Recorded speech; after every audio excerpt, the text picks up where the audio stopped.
So let us discuss about Coriolis acceleration. Okay, so it is one of the very interesting and important concept which is needed for gate. Okay, it's very easy. Okay, and after completing everything, okay, regarding what is meant by Coriolis acceleration, magnitude, direction, how to find it, and different examples, okay, of the mechanism which is related to Coriolis acceleration. After discussing everything, after you understood everything clearly, we will do some problems also related to this. And this is one of the very important topic, as I said already, in acceleration analysis especially. So just be with me patiently, okay.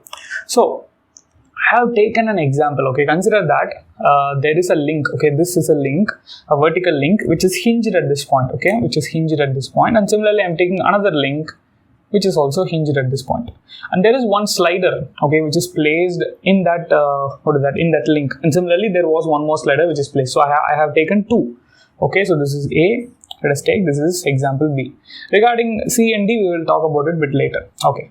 Now, what I am doing was, in case of A, okay, in case of A, I am just applying, okay, you consider that I am giving input, okay, I am giving input, consider I am giving input, I am giving input only to this slider, okay, so this is a position when time is equal to 0, okay, this is a position when time is equal to 0 at the beginning, okay, at time is equal to 0, both this slider and this slider was at the same position, okay, no issues, as I represented in the horizontal line. Now what I am doing, I am giving some velocity, okay, to the slider alone for A, okay, for A, I am giving some velocity, okay, to the slider alone, velocity of slider.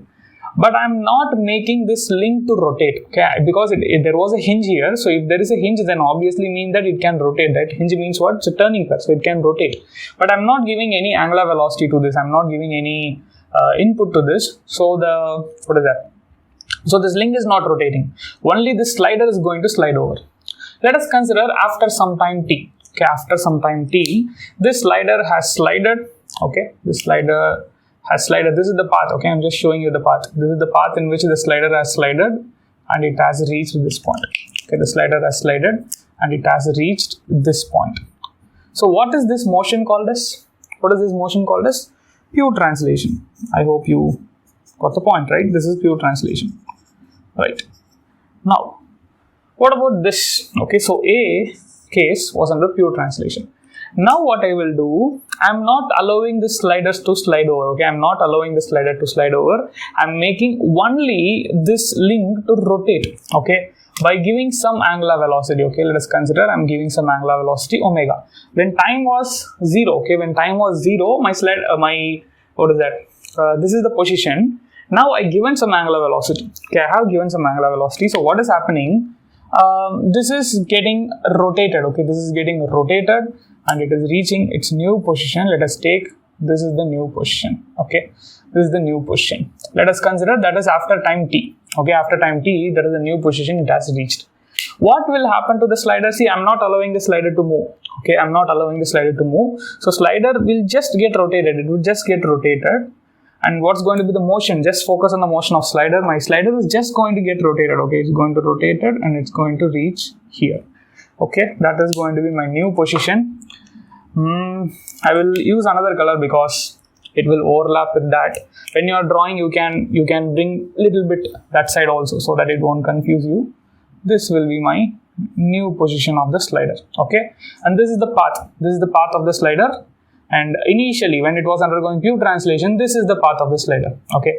Now, what type of motion here it is happening? See, only this link was rotating, right? It's a pure rotation. Okay. So B was under pure rotation. Okay, clear? Now focus on the things which I'm going to say now. Okay. Now what I'm doing, I'm going to consider a motion where both this is happening. See, what is that called as when both this happens? That is combined motion or general motion. I hope you remember this. We have discussed in detail about this earlier when we are doing velocity analysis. So combined motion is nothing but translation plus rotation. Okay, or general motion, whatever you want to call, whatever way you want to call, a general motion or combined motion. Okay. See, combined motion, I hope that you remember Newton's approach which we discussed in engineering mechanics. What we used to do, first when somebody is undergoing combined motion, I will first consider the translation and then I will consider the rotation, so that I will get the exact motion from initial state to final state. So either I will first consider translation and rotation, or I will consider first rotation then translation. I hope you remember that, right? Now focus here. When combined motion happens, okay, so what I'm going to do, I'm going to combine this and I'm going to get the general motion, okay. So when combined motion happens, it's not only this slider sliding, it is this, this link is also rotating.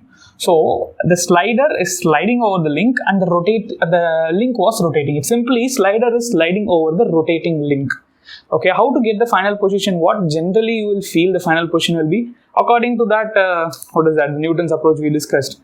It's something like a summation of this two, right? I hope you could recollect it. We discussed it in Newton's approach. What we used to do, we will focus on translation first, then we will add rotation so that I will get the final state. Now listen. If it is exactly according to that, then what it would have happened, it will translate, right? For translation, it will simply translate and it will reach this position, okay? And after that, rotation, okay, it will reach this position. That is what our discussion all about, right? That is what our discussion all about. So this translation distance, okay, this translation distance will be equal to this, and this rotation distance will be equal to this. Okay, if you want, I will mark it down. This is A, or I will use another. Okay, let this be P and let this be Q. Okay, so this distance will be P and this distance will be Q. So the expected final state will be something like this. This is the expected state, final state. But Coriolis, okay, is a researcher, scientist. He observed that, or first before coming to this, let me go through that also, then I will come for it, okay. Suppose here what I'm doing, I'm first considering translation, then I'm considering rotation. What if I consider rotation and then I consider translation? Obviously, I need to reach the same point only, but anyways, I will show you, okay. So if I consider rotation first, okay, if I consider it is undergoing the same distance, this distance of rotation, okay. So this is where I will reach, okay, I'm just drawing it approximately. Yeah, this is where it will reach, okay, and then it's undergoing pure translation, and then it's undergoing pure translation. So if it undergoes, I will show that also, okay, and then it will undergo pure translation. So initially pure rotation, it has reached here, okay, the slider has reached here, then pure translation, and it has reached somewhere here, okay, same distance translation, okay. So this should be same distance of rotation. What is that? P, right? If I'm not wrong, sorry, Q, same distance of rotation Q, and this is the same distance of translation, so this will be P, okay. So if it rotates by Q and if it translates by P, this is the position it's going to reach, okay. And this is our expectation, right? Because combined motion means what? Translation plus rotation, so this is what our expectation. But Coriolis, not pronouncing it correctly, found that the final position of the link, okay, when a slider slides over a rotating link, okay, he identified that the final position was not this. He identified it is somewhat away from it, okay, it's somewhat away from it, and he identified this is the final position, okay. So this extra acceleration, okay, which we are having, okay, that we are getting here is called as Coriolis acceleration. And similarly here also the same thing, okay, he identified that there was some extra acceleration and he named that acceleration to be Coriolis acceleration. Okay, so if you know this concept of combined motion, that is translation plus rotation, this will be very simple. Combined motion or general motion is what? Generally, we are combining translation plus rotation. So if I combine it, if I represent with the general motion, it indicates that I can, by Newton's approach, divide and rule policy, something like I can go for translation first, then rotation, so that I will reach the final state. So as per our expectation, this is the final state. But we are getting somewhat extra distance covered, and that distance is due to an extra acceleration, and that acceleration is called as Coriolis acceleration. Same thing there. Here I'm doing translation plus rotation. There I'm doing rotation plus translation. Still I'm getting some extra distance, and that extra distance is covered because of an acceleration called as Coriolis acceleration. Okay. So when a slider, okay, you can write it down. If possible, I will write it down. When a slider slides over a rotating link, there will be one additional acceleration comes into play, comes into action, and that acceleration is called as Coriolis acceleration. Okay, so we'll discuss about the magnitude, direction, how to find it, everything one by one. Okay, so now let us focus on the definition, the direction, the magnitude, and how to decide whether the Coriolis acceleration exists or not. Okay, so let me just read down the definition has been already explained to you. Okay, so when both the sliding velocity and angular velocity are combinedly present, a new acceleration is coming into play and coming into action, and that acceleration is known as Coriolis acceleration.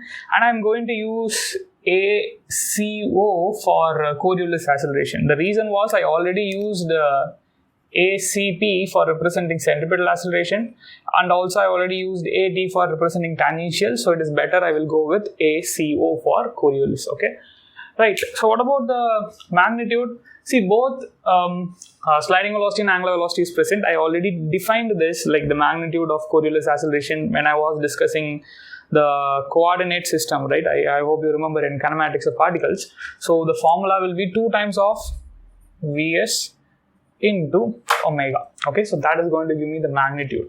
And now coming to Coriolis acceleration, when it exists, it can exist when there is a slider present. So the first thing which you need to check is whether the slider is present or not. If slider is not there, directly conclude that there is no Coriolis acceleration. Okay, so that is the first condition. So you need to check whether the slider is present or not. So slider must exist for sure. But if slider exists in a fixed link, and again there is no use, there is no possibility for a Coriolis component, a slider should exist in a rotating link. Okay, when a link is rotating, on that rotating link a slider should exist, then only Coriolis is present. Okay, so first condition is to check slider exists or not. Second condition is to check on which link the slider is existing. If the slider is existing on the rotating link, well and good. If it is existing on If it is existing on fixed link, then there is no Coriolis acceleration present. Okay, so that is the 2 points which we need to take care of. And now focusing on the direction. Okay, so which has been not written down here, but I will just write it down. Direction of Coriolis acceleration. Okay, see, when it comes to direction of Coriolis acceleration, so it's very simple. Rotate the sliding velocity vector Vs about its tail end in the direction of angular velocity. I will explain what does it mean. Suppose let us consider this is my slider. Okay, I'm just representing my slider as a point. Let us consider the slider is rotating over a link here, and the slider is moving in this direction. Okay, so this is my velocity vector Vs. Okay, this is my velocity vector Vs. Now, I forgot to mention one point here. By 90 degree, okay. Now read the statement here.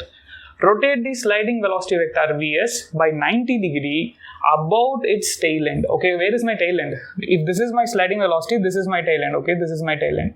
So about its tail end, about this point, I need to rotate this velocity vector in the direction of angular velocity. Let us consider the link is there, right? That link was undergoing a rotation with the angular velocity omega in this direction. What is the direction? Clockwise direction.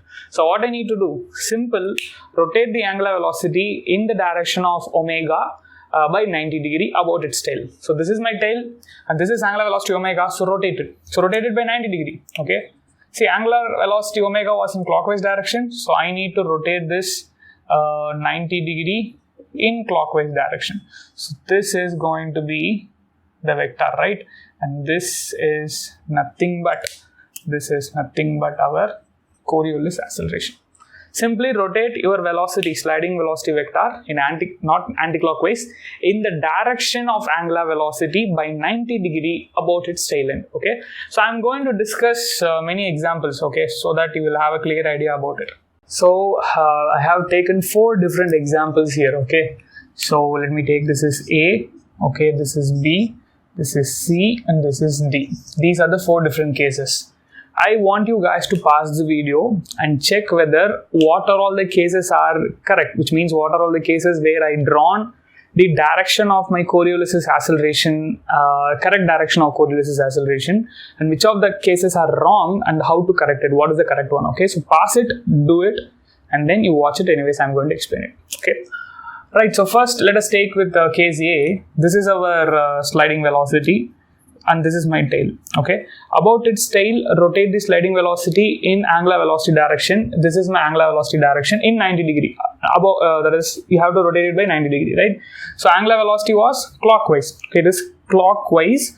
So rotate it clockwise by 90 degrees. So this is going to be my acceleration, Coriolis' acceleration. So 90 degree in clockwise. So have I written it correctly? Yes. So this is correct. Now going for option B. Okay, that is going for next example B. Like they might ask you an 1 mark question, MSQ question also even. Okay, they might give this option A, option B, option C, and option D, and they will ask you which of the options are correct. Okay, I'll consider it as an MSQ question. Okay, right. So what about this? This is my VS. Okay, this is my VS, and angular velocity was in this direction, anti-clockwise direction. Okay, it was in anti-clockwise direction. So this is how it's going to be by 90 degree. Of course, I need to rotate it by 90 degree in counterclockwise direction. So this is my Coriolis component. So that Coriolis component which I drawn is wrong. Okay, so option D is wrong. Okay, option A is correct. Now focusing on option C, sliding velocity was acting down. Okay, sliding velocity was acting down. This is my tail, and angular velocity was clockwise. Angular velocity was clockwise. Okay, clockwise.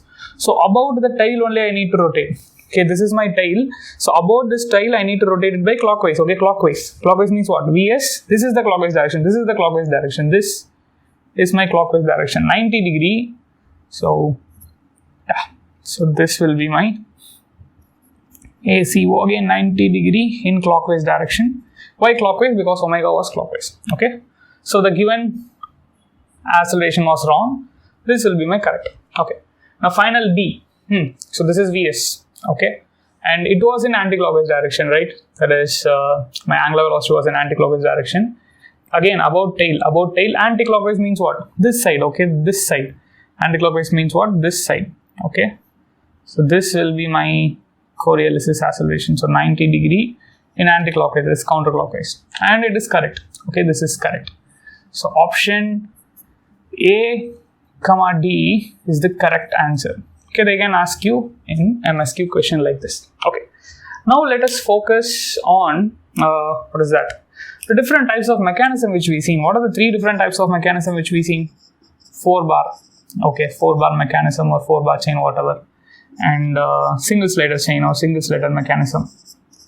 Okay, single slider mechanism and double slider mechanism. These are the 3 different mechanism, and we seen all the inversions and all the detailed discussions about everything. Okay, now the thing here was you need to decide out of these 3 mechanism in which mechanism we will be having Coriolis' acceleration and which we won't have. See, first condition for Coriolis' acceleration is slider must present. In A, obviously slider is not there because it's a 4 bar mechanism. We have only 4 links. So slider is not there. Moving to option B, single slider mechanism. Slider is there. Okay, it is satisfying the first condition, but second condition, we have to check the inversions. Okay, we have different inversions. We have to check all the inversions to find out whether it is satisfying second condition or not. Okay, double slider. Again, it has a slider. But again, second condition, whether it is satisfying the second condition or not. What is the second condition? Slider should present in the rotating link. It should not present in the fixed link. If it is present in the fixed link, we won't have Coriolis component. If it present in a rotating link, we will have. So the second conditions we need to take. We need to check. So here in A, obviously no Coriolis component. So directly ACO will be 0. Okay, acceleration for all the inversions. For all the inversions of 4 bar mechanism, ACO will be 0.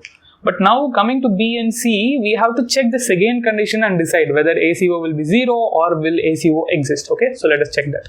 So now let's focus on single slider chain and double slider chain and find out what are all its inversion where we will be having Coriolis component. Okay, Now first case is slider crank mechanism. Okay, so here we know that there is a slider. Okay, so we need to check both the conditions of Coriolis oscillation. That's it. First condition was the slider present. Of course, yes, the slider is present. But where does the slider present? That is important. The slider is simply reciprocating on the fixed link. So slider is not present on a rotating link. It's present on the fixed link. So ACO will be 0. Okay, so there is no Coriolis component when it comes to simple slider crank mechanism. That is IC engine, compressors and all those things. Okay, right. I already given you the examples. Fine. Coming to Whitworth quick return mechanism. Okay, so we are fixing the shortest link. So we will be having two cranks, right? So this and this both will be, there is the slotted lever and also the crank, both will be undergoing complete 360-degree rotation. And do I have slider? Of course I have slider. And where is my slider placed? It's placed on both are rotating actually. So it is placed on a rotating link, right? So the second condition is also satisfying. So slider is there and slider is placed on the rotating link. So Coriolis' acceleration is not equal to 0. I can simply say that exists. Okay, Coriolis' acceleration exists. Now coming to third case, what is that? Crank and slotted lever mechanism. Okay, I'm fixing this link. Okay, link 3. Okay, here link 2, here link 3. So if I fix link 3, what will happen? Again, in crank and slotted lever, one I will be getting it as a rocker and another will be crank 360 degree, right? So slotted lever will be my rocker. Okay, still rocker, what actually rocker is doing? It is rotating only, partial rotating. Of course, it's not undergoing continuous rotation, but partial rotation. So still it is rotating. So first condition, does it contain slider? Yes, it contains slider. Does the slider is placed on the rotating link? Of course, yes. This is my slotted lever, which is a rotating link only. Of course, not continuous rotation, but still rocker is also a rotating link only. So 2 is also satisfied. So Coriolis' acceleration exists. Okay. Now, hand pump, slider present. Okay, first condition satisfied. But what about 2? Is my slider placed on a rotating link? See, slider is present, but here slider is fixed. Slider is not going to move. It is a fixed link, right? Since it is a fixed link, the second condition has no validity here. Even though slider present, it is a fixed link. Okay, so there is not going to be any Coriolis' acceleration because the slider is not moving at all. Okay, so that's it about single slider chain. Okay, sorry. I'm very sorry. It is second condition is becoming 0, right? Sorry, second condition is not valid, right? So acceleration will become 0. Okay. Now moving forward for double slider chain. So what are the 3 inversions we have? Elliptical trammel, Scotch yoke mechanism and whole ham coupling. Elliptical trammel in the sense I will be fixing the slotted lever, and Scotch yoke I will be fixing the link 2, that is any link 2 or link 4, that is I will be fixing this slider or this slider. Whole ham coupling I will be fixing the link 3, that is the coupler. Okay. Right. Now focusing on elliptical trammel. Do I have slider? Of course. I have 2 sliders. Does the slider placed on rotating link? No. Here it is fixed link. We are simply, for all these 3, I have shown you the animation in the earlier video when I was explaining you the inversion. That time itself, you guys clearly know that elliptical trammel, the sliders will just slide. That's it. They are not going to, The slider is not placed in a rotating link. Okay, simply only sliding, only VS will be there. So 2 is not there. So yes, Coriolis' acceleration was 0. Okay, what about Scotch yoke mechanism? In case of Scotch yoke mechanism, I'm fixing any one slider, this slider or this slider, okay? And what's going to happen? See, slider itself fixed, okay, fine, not an issue. But we have one more slider, right? So we have one more slider, fine. But does the slider placed on a rotating link, what actually will happen to the slotted lever? Where in case of Scotch yoke mechanism, we will get a SHM, right? I hope you remember, right? We will get SHM, which means there will be continuous oscillations. But this will simply oscillate front and back, but it's not undergoing any rotation. Again, I already shown you the animation. If you watch that, you will understand there is no rotation happening for this link, right? So slider is placed on a link, but that link is not undergoing any rotation. So 2 is wrong. The second condition is not satisfied. So ACO will be again 0. Now focusing on that, whole ham coupling. What is happening to whole ham coupling? I'm fixing the coupler and this will also rotate, this will also rotate. I hope you remember it. sliding plus rotation. Go and watch the animation again. I have shown you already. So when it comes to Oldham coupling, there will be sliding and also there will be rotation. Okay, so it's simply the shaft, right? Okay, one slider will be attached to the shaft, another slider will be attached to the shaft. So there will be sliding and also there will be rotation. So both the conditions are satisfying. Okay, so here when it comes to Oldham's coupling, acceleration, that is Coriolis' component of acceleration, exists. Okay, so in double slider we have only one place where Coriolis exists, that is Oldham, and in single slider we have two places, that is Whitworth and also crank and slaughter lever. You need to remember the examples also, right? That is the oscillating cylinder engine. Okay, the examples of these two, that also you need to remember it.